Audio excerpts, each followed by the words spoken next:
ultimately, people, if you give them the opportunity, if you jazz people on all of their levels, they can do absolutely incredible things. And I'm going to have the joy of telling you that in story form today. I'm not giving you any lectures on leadership. I'm going to just tell you some stories about some of these people who have changed the world, and hopefully you'll draw conclusions for yourself. Now, the first story challenges one basic idea, which is that we all have little voices inside our heads. How many of you have little voices inside your heads that talk to you all the time? Okay, we have to have a deal here. You got to tell Doug, the storyteller, the truth, or I'm going to bring you up on stage, okay? So let's ask that again. How many of you have little voices that talk to you all the time? There you go, most of you. There's still a few liars out there. And now I know who you are, so you're in trouble. Everybody I know has voices that talk to us all the time, and those voices have a huge influence on the outcome of what we do. And the guy we saw in the opening video there, Henry Ford, Henry had a few issues himself, but he was a smart guy, and he said this one day. He said, whether you think you can or you think you can't, you're right. And what he was saying was, those little voices predetermine the outcome of what we do. They have a huge influence on us.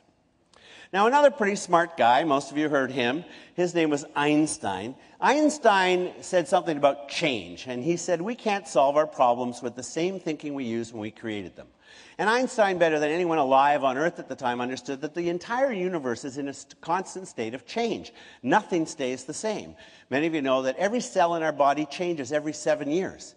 So I'm standing here today, not a single cell that's here today in this room on this stage was here 7 years ago in this body, which blows me away. And no one's figured out how to just keep the good ones and get rid of the bad ones, unfortunately, but I'm sure there are people in a lab working on that. Ask the question, think back 7 years. All right, so summer 2002, what's the landmark? 9/11 was in the fall before that. We've all kind of come through that. What were you doing? What's changed in your life outside of every single thing in your body? In your personal life, in your work life? Because everything physical has changed. What else has changed? And for some people, the answer is not much.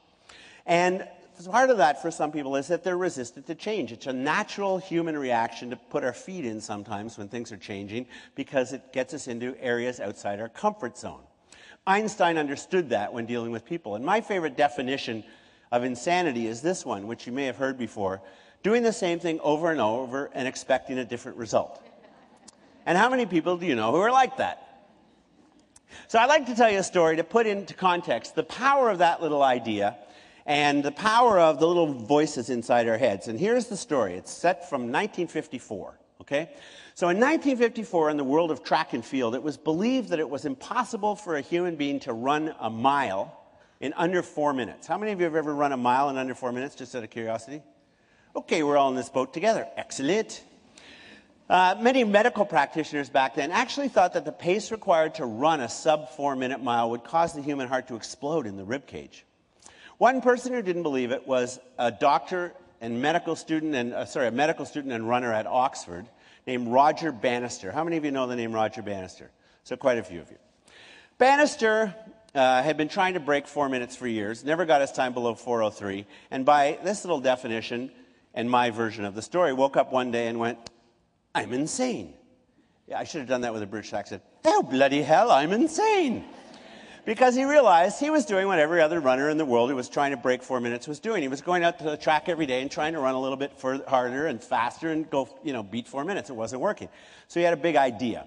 And he put that big idea, that aha, to the test at an otherwise ordinary track meet on May the 6th, 1954. And I'm going to show you the race because there's lots of lessons we can all learn from it. Two things we need to know before watching. Number one, there are 3 runners are going to break away from everybody else. Their names are Chris Brasher, Roger Bannister, Chris Chataway, in that order. So Chris, Roger, Chris. They're running as a team. They're not running against each other. And the voice you'll hear in addition to mine is that of Sir Roger Bannister himself. So let's have a look at this amazing 4 minutes out of sports history. As the gun fired, Chris Brasher went into the lead and I slipped in effortlessly behind him, feeling tremendously full of running. My legs seemed to meet no resistance at all, almost as if impelled by an unknown force. We seemed to be going so slowly. Impatiently, I shouted faster, but Brasher kept his head and didn't change the pace.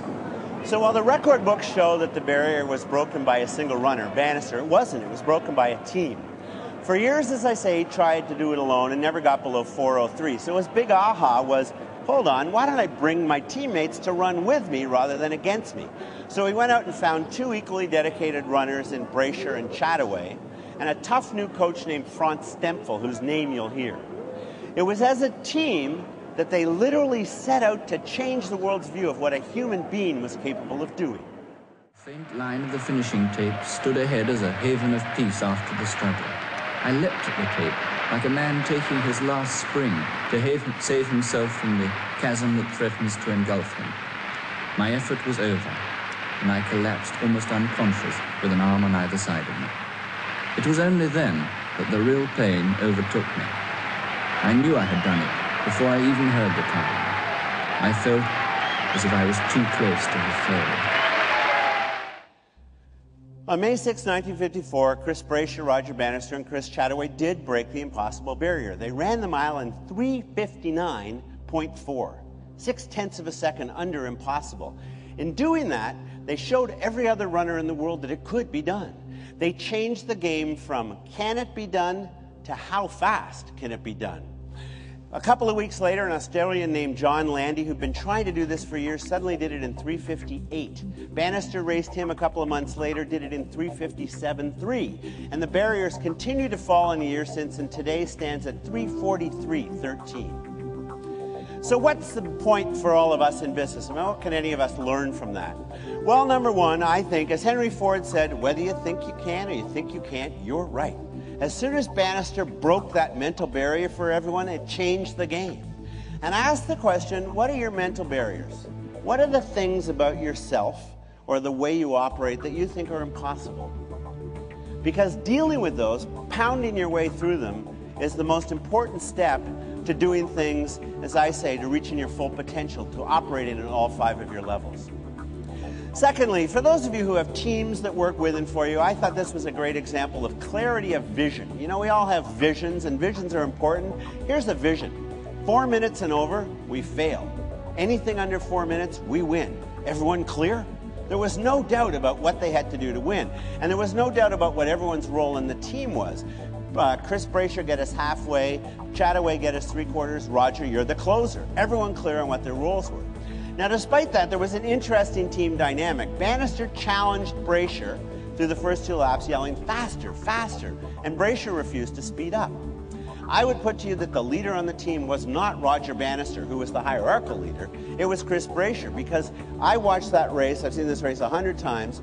I would put to you that if they had gone any faster in the first 2 laps, there is no chance Bannister would have had the legs to make it in under 4 minutes. He barely made it. Brasher had exactly the right pace, and he trusted his gut to say no to his hierarchical boss, to risk going back into the locker room if he had been wrong and they had come in at 4:05, dealing with his comrades. But they had created a team environment where he could make that decision, and Bannister said, you know what, I'm just going to go with it. And that is the glue that holds great teams together. The accountability of Brasher for doing it, and the team dynamic for allowing him to. And finally, they showed something that I think we all know, that we forget sometimes in the heat of battle, which is that nothing great was ever done alone. If you want to do something, you have to surround yourself with a great team. And the good news is, you've already figured that out, and the team's here today. In a lot of organizations, that's not the clarity. There is no clarity around that. It's about my career, what kind of advancement can I get, what can I do for me, rather than what kind of success can we have as we. And I think Bannister, with just 3 people, was a great little microcosm in history to show that. Now, question, how many of you have people who report to you? Yes, that's perfect. Question to you, and how many of you have kids? Perfect. How many of you have spouses or girlfriends, boyfriends, partners? All right. I would put to you a simple idea. If you don't know what the mental barriers are inside the heads of the people who work for you, the people who are your teammates at whatever hierarchical level they are, of your spouse or your teenage kids who are driving you insane, it's impossible to help them as a leader to get beyond where they are right now. So we're going to do a fun little thing after the break, which is why I want you to sit together. But understanding those mental barriers is the first step in getting there.